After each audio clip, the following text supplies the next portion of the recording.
కన్న బిడ్డ మీద ఎవలకు పాయరం ఉండదు చెప్పుండ్రి. కొడుకు మీద కంటే బిడ్డ మీదనే జరంతా ఎక్కువ పాయరం ఉంటుంది చాలా మందికి. అట్లనే కేసీఆర్ సారు కూడా కవిత కంటే బగ్గనే పాయరం ఉన్నట్టున్నది. కానీ గా పాయరంగి ఇప్పుడు కేసీఆర్ సారు మెడకు చుట్టుకునే తట్టున్నది. అగో గదేంది అని పరేషాన్ అవుతున్నారా? అయితే చూడుండ్రికి ఈ ముచ్చట.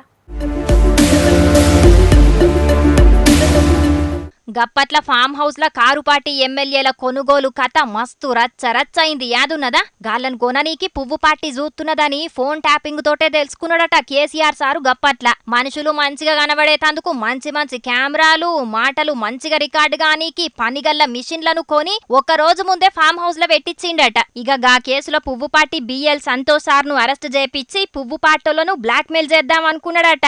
కవితక్కను లిక్కర్ కేసులో అరెస్ట్ చెయ్యొద్దు అని, మీరు నా బిడ్డను అరెస్ట్ చేస్తే నేను మీ లీడర్ని అరెస్ట్ చేస్తా అని పువ్వు పాటోలకు వార్నింగ్ ఇచ్చినట్టే చేసిండు గప్పట్ల కేసీఆర్ సారు. ఫోన్ ట్యాపింగ్ ల అరెస్ట్ అయిన రాధాకృష్ణారావు సారు గీ ముచ్చట్లన్నీ ఒప్పుకున్నాడు.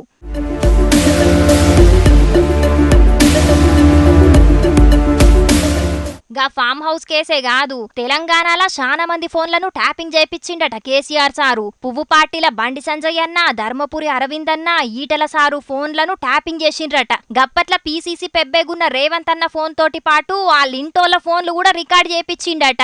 ఇవన్నీ రాజకీయంగా వాడుకోనికి చేపించిండట. కానీ ఫామ్ హౌస్ కేసుల పువ్వు పార్టీ బిఎల్ సంతోష్ సారు దొరకకపోవుడు, కారు పార్టీ అధికారం పోవుడు, లిక్కర్ కేసుల కవితక్క అరెస్ట్ అవుడు అన్ని ఒకదానెనుకోకట అయినాయి. ఇక ఇప్పుడు ఎంపీ ఎలక్షన్ల కారు పార్టీ గనక 1-2 సీట్లే గెలిస్తేనైతే సెంట్రల్ చెయ్యి పాటొచ్చినా పువ్వు పాటొచ్చినా కేసీఆర్ సార్ కు కష్టాలైతే అస్సలు తప్పవట. కారు పార్టీని చెయ్యి పార్టీల విలీనం చేస్తా అని మాట తప్పిండని అటు చెయ్యి పాటోళ్ళు, బిడ్డను లిక్కర్ కేసులకెంచి తప్పించతందుకు పువ్వు పార్టీ కేసుకెచ్చేసిండని ఇటు మోడీ సారు, అమిత్ షా సారు. ముందు చూస్తే నుయ్యి, వెనక చూస్తే గొయ్యన్నట్టే ఉన్నదట కేసీఆర్ సారు పరిస్థితి. మరిగా ముంగట చూడాలే గీ ఫోన్ ట్యాపింగ్ ల ఇంకెన్ని ముచ్చట్లు బయటికత్తయో.